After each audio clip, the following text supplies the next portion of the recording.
Saudara-saudara jemaat yang dikasihi dalam Tuhan Yesus Kristus, kita berjumpa kembali di hari Minggu yang kudus ini, dan firman Tuhan menyapa kita di hari ini.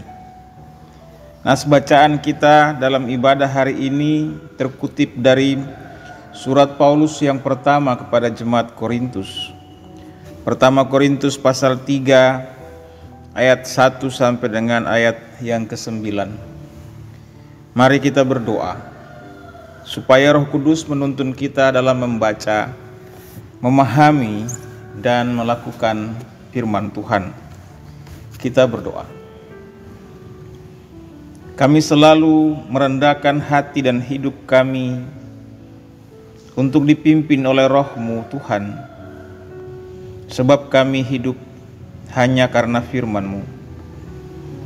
Maka berikanlah Roh Kudus-Mu memenuhi kami, supaya kami mampu memahami firman-Mu dan tekun melakukannya di sepanjang hidup ini. Dalam nama Yesus firman yang hidup, kami berdoa. Amin. Pertama Korintus pasal 3 ayat 1 sampai ayat 9, firman Tuhan begini bunyinya. Perselisihan. Dan aku, saudara-saudara, pada waktu itu tidak dapat berbicara dengan kamu seperti dengan manusia rohani, tetapi hanya dengan manusia duniawi yang belum dewasa dalam Kristus. Susulah yang kuberikan kepadamu, bukanlah makanan keras, sebab kamu belum dapat menerimanya, dan sekarang pun kamu belum dapat menerimanya. Karena kamu masih manusia duniawi, sebab jika di antara kamu ada iri hati dan perselisihan, bukankah hal itu menunjukkan bahwa kamu manusia duniawi dan bahwa kamu hidup secara manusiawi? Karena jika yang seorang berkata aku dari golongan Paulus dan yang lain berkata aku dari golongan Apolos, bukankah hal itu menunjukkan bahwa kamu manusia duniawi yang bukan rohani? Jadi, apakah Apolos? Apakah Paulus?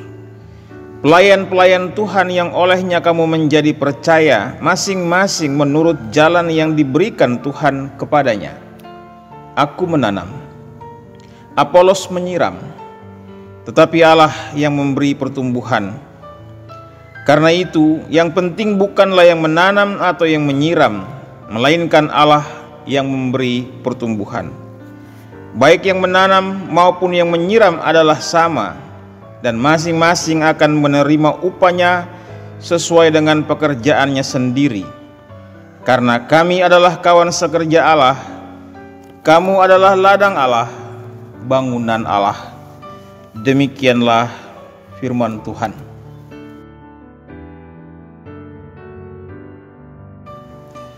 Jemaat yang dikasihi di dalam Tuhan Yesus Kristus, sepintas ketika kita membaca teks ini, secara khusus sebagai warga jemaat Gereja Protestan Maluku, kita akan sama-sama dibimbing untuk memahami moto Gereja Protestan Maluku itu sendiri. Aku menanam, Apolos menyiram, tetapi Allah yang memberi pertumbuhan. Moto ini dibangun dari semangat kesatuan. Moto ini adalah refleks tentang tujuan sesungguhnya dari tugas gereja untuk memberitakan Injil Kristus.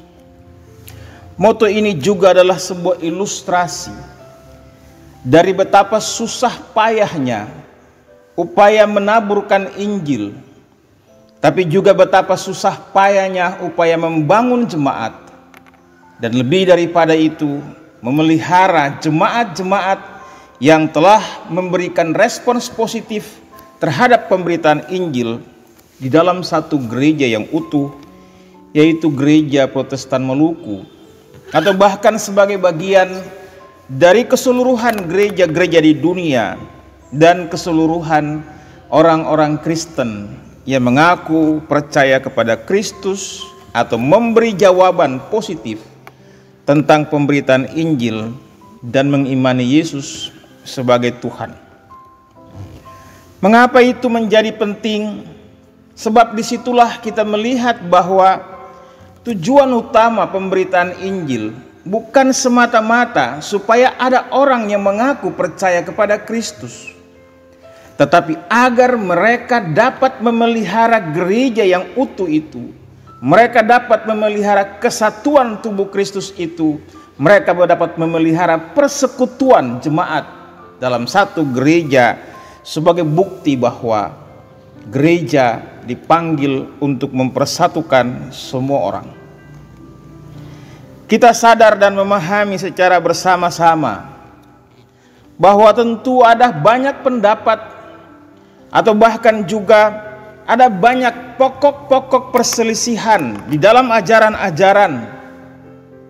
Tetapi kita yakin bahwa Roh telah memampukan kita untuk menghayati Injil itu sebagai Injil Kristus dan membimbing kita hidup di dalam satu gereja yang utuh, satu gereja yang kudus, satu gereja yang rasuli, yang mengerti bahwa Injil itu adalah berita tentang kehidupan. Dan kehidupan itu adalah satu bentuk persekutuan di mana setiap orang akan terhubung satu dengan lainnya, terikat satu dengan lainnya. Rasul Paulus mengatakan hal ini untuk juga melakukan kritik terhadap situasi hidup berjemaat, untuk juga melakukan kritik terhadap adanya faksi-faksi di dalam jemaat orang-orang Korintus yang mengklaim bahwa kekristenan mereka itu adalah buah dari pekerjaan Apolos, buah dari pekerjaan Paulus, buah dari pekerjaan Petrus. Dan lagi-lagi dalam semuanya itu mereka saling bertentangan satu dengan lainnya, seakan-akan orang yang menaburkan Injil kepada mereka itu yang memiliki karunia lebih besar dibandingkan yang lainnya. Hal ini yang menurut Paulus menunjukkan kualitas dan kematangan iman kita masih seperti kanak-kanak. Sebab kita melihat segala sesuatu itu di dalam perspektif keduniawaan, dalam perspektif kemanusiaan. Injil dipahami menurut kadar pemahaman kita sebagai manusia, bukan sebaliknya melihat tujuannya itu di dalam perspektif Kristus, perspektif Allah, perspektif gereja yang utuh. Bukankah kita juga mengerti bersama, setiap orang diberikan karunia yang berbeda-beda, setiap penginjil pun diberikan karunia yang berbeda-beda, mereka mempunyai fokus pelayanan yang juga berbeda-beda. Tapi tujuannya satu, yaitu untuk mendewasakan iman jemaat, mengutuhkan gereja, sebagai tanda mereka adalah hamba-hamba Yesus Kristus. Apalagi menurut Paulus, dalam seluruh pertentangan itu orang menganggap bahwa si A lebih berjasa untuk membangun hidup mereka, si B lebih berjasa untuk menegakkan, menguatkan iman jemaat. Di situ Paulus melihat bahwa bukan soal berapa besar jasa dan perbuatan kita di dalam pemberitaan Injil, melainkan kuasa Allah yang memberikan pertumbuhan dalam respons jemaat terhadap Injil yang diberitakan itu. Kematangan iman adalah sesuatu yang penting. Dan di situ Paulus hendak mengajarkan kita untuk mengerti mengapa kesehatian itu penting di satu sisi, dan mengapa persekutuan itu menjadi penting di sisi yang lainnya. Kita mulai dari hal pertama itu. Mengapa hal sehati itu menjadi penting? Kalau kita mengutip ayat 9 sebagai salah satu kunci jawaban dari teks ini. Karena yang pertama bagi Paulus, siapapun dia, siapapun kita sama-sama adalah kawan sekerja Allah. Siapapun dia para rasul itu, siapapun dia para pemberita Injil, Siapapun dia, pendeta, penatua, diaken, bahkan siapapun dia, kepala-kepala keluarga, kita adalah kawan sekerja Allah. Itu artinya bahwa kita melakukan tanggung jawab kita ini seturut perintah Allah, atau kita bekerja di dalam agenda-agenda Allah yang besar bagi keluarga, bagi jemaat, masyarakat, bagi bangsa, dan bagi dunia. Itu tujuan utama yang mendorong kita untuk melakukan tanggung jawab pelayanan dan misi. Atau itu tujuan utama yang membimbing kita, bahkan juga yang mengharuskan kita untuk benar-benar menghadirkan Injil kehidupan itu. Dalam bahasa yang lain, kalau tiap-tiap orang memiliki target tertentu, harusnya itu yang menjadi targetnya, menghadirkan Injil yang utuh dan mengutuhkan hidup keluarga, mengutuhkan hidup jemaat, masyarakat, bangsa. Karena kita adalah kawan-kawan sekerja Allah. Kalau itu yang menjadi tujuan utamanya, mengapa harus ada perselisihan? Perselisihan itu menunjukkan bahwa kita masih berpikir secara manusiawi. Kita masih mengejar target-target pribadi kita sendiri. Bahkan mungkin juga kita masih mengejar keuntungan kita. Kita masih mengejar ambisi-ambisi kita, dan kita lupa kepada tujuan sesungguhnya dari tugas pemberitaan Injil, atau tujuan sesungguhnya dari tugas menjadi gereja, termasuk menjadi gereja dalam keluarga kita sendiri. Tujuan sesungguhnya itu adalah keutuhan, dan untuk mencapainya diperlukan kesehatian. Bukan memelihara perselisihan dan bahkan menjadikan perselisihan itu pokok dari seluruh pertentangan di antara kita seorang dengan lainnya. Mengapa kesehatian menjadi penting? Sekali lagi, karena kita harus memelihara Injil yang utuh, sebab Injil yang utuh itu memelihara kehidupan jemaat, memelihara kehidupan masyarakat dan bangsa yang utuh. Pada saat itu, setiap kata, setiap tindakan yang kita lakukan untuk tujuan itu juga sama dilakukan oleh orang-orang lainnya. Dan orang-orang yang sehati di dalam melakukan tanggung jawab tertentu sadar bahwa sebenarnya kita adalah orang-orang yang lemah dan terbatas. Tapi Tuhan memberikan kepada kita kemampuan yang besar untuk melakukan apa yang menjadi kehendaknya, walau kita lemah dan terbatas. Hal kedua yang Rasul Paulus mau katakan adalah tentang mengapa pentingnya persekutuan, atau mengapa kita harus menjadi satu. Bagi Paulus, karena jemaat itu adalah ladang Allah, bangunan Allah. Bila kepada kita dipercayakan untuk mengurusnya, bila kepada kita dipercayakan untuk membangunnya, menanam di atas ladang itu, bahkan merawat tanaman-tanaman yang telah tumbuh di ladang itu butuh persekutuan, atau itu butuh kita bersatu. Karena tempat di mana kita hadir untuk melakukan tanggung jawab pelayanan itu adalah sama. Mari kita memahami pentingnya persekutuan itu dengan memahami pula bahwa ladang Allah, bangunan Allah itu pertama-tama misalnya adalah keluarga kita sendiri. Siapakah yang paling berjasa dalam keluarga itu? Apakah bapak keluarga yang adalah suami atau papa? Atau ibu rumah tangga yang adalah istri atau mama? Jangan-jangan yang lebih berjasa di dalam memelihara keutuhan keluarga kita dewasa ini adalah anak-anak kita, dan bukan kita sebagai orang tua. Bila ladang itu, bila bangunan Allah itu adalah keluarga kita, dibutuhkan kesehatian di antara suami dan istri, dibutuhkan kesehatian di antara orang tua dan anak-anak, dibutuhkan kesehatian di antara adik dan kakak. Sebab kita hidup di dalam ladang yang sama, di situ benih Injil disemai, di situ benih Injil tumbuh, dan kita menikmati hasil Injil di dalam keluarga kita itu. Itu butuh kesehatian, dan karena itu Mengapa kita harus bersekutu? Bila ladang Allah, bila bangunan Allah itu adalah gereja, adalah jemaat, siapakah yang paling berjasa di dalamnya? Siapakah yang harus menghitung banyak sedikitnya keringat? Bahkan siapakah yang harus menghitung prestasi gemilang? Bila ladang Allah, bangunan Allah itu adalah gereja ini, adalah jemaat. Apakah pendeta, bahkan saya yakin sebenarnya adalah para guru Injil, kalau kita mau menghitung jasanya. Tapi bagi Paulus bukan itu.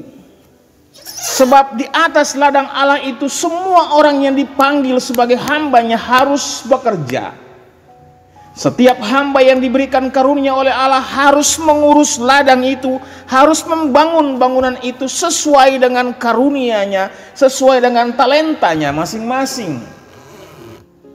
Dia harus melakukannya sebagai wujud panggilan hidup, dan dia mempertaruhkan di dalam ladang Allah itu panggilan hidupnya.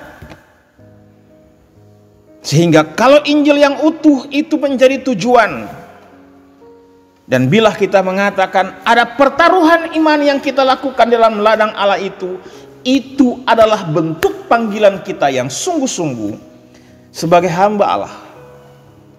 Sebab itu, apa yang telah ada sampai dengan hari ini dalam gereja dan jemaat-jemaat kita adalah buah karya Allah yang dipercayakan kepada hamba-hambanya untuk mengurusnya di suatu masa tertentu ke suatu masa yang lain, sampai dengan masa kini dan ke masa depan.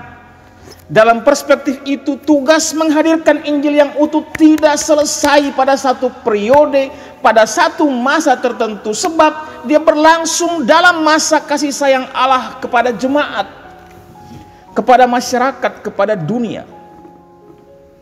Dalam masa kasih sayang Allah itu, setiap orang, setiap hambanya, kawan-kawan sekerja Allah itu hanya harus bekerja, hanya harus melayani, atau harus menghabiskan hidupnya demi panggilan itu sendiri. Sebab itu, baiklah kita bekerja seturut karunia masing-masing dalam perspektif kesehatian dan persekutuan tadi.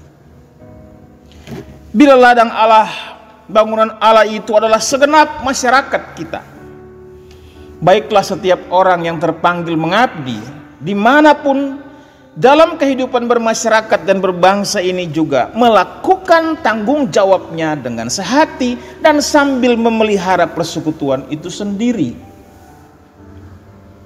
Sebab kalau kita membaca teks ini menurut Paulus, yang berarti dalam setiap tugas kita itu adalah orang yang harus kita layani.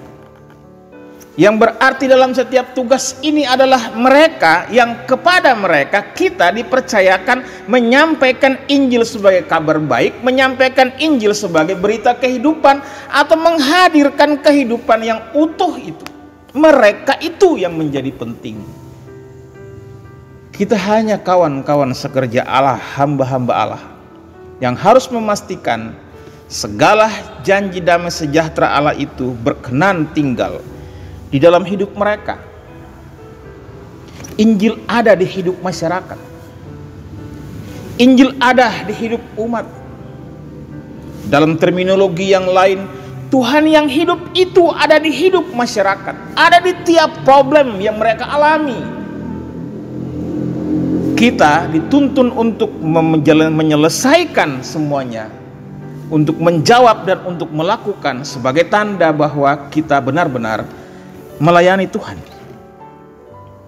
Dua hal itulah ibu bapak dan saudara-saudara jemaat yang patut kita renungi kini dalam seluruh usaha kita untuk tetap menguatkan iman umat dalam keluarga-keluarga kita, tapi juga memastikan bahwa kita dapat melakukan tanggung jawab ini dengan sehati dan dengan memelihara persekutuan, supaya kita mendapatkan keluarga-keluarga yang harmonis, keluarga-keluarga yang saling mengasihi dan mencintai, Kita mendapatkan jemaat dan gereja yang semakin utuh, yang semakin rukun. Kita mendapatkan hamba-hamba Tuhan yang tetap sehati melaksanakan tanggung jawab panggilannya dan tetap memelihara persekutuan jemaat, persekutuan gereja yang kudus ini. Kita juga mendapatkan pelayan-pelayan masyarakat yang benar-benar mengabdi bagi kehidupan orang banyak. Dan kita mendapatkan keagungan kuasa Allah dalam hidup dan melalui seluruh pekerjaan kita bersama-sama. Sebab itu Paulus bilang, aku menanam, bahwa dia telah melakukan bagian karunia-Nya. Apolos menyiram, dia pun telah melakukan bagian karunia-Nya. Di mana? Di ladang Allah itu atau di bangunan Allah itu. Pertumbuhannya bukan ditentukan oleh Paulus yang menanam atau Apolos yang menyiram, tapi oleh Allah. Dan dalam hal itu, baiklah kita tetap bekerja, melayani, seturut karunia yang sudah dipercayakan Tuhan kepada kita sebagai kawan-kawan sekerja Allah. Tuhan memberkati kita semua. Terpujilah namanya di dalam Kristus yang selalu memberikan kepada kita kekuatan dan penghiburan oleh Roh Kudus. Amin.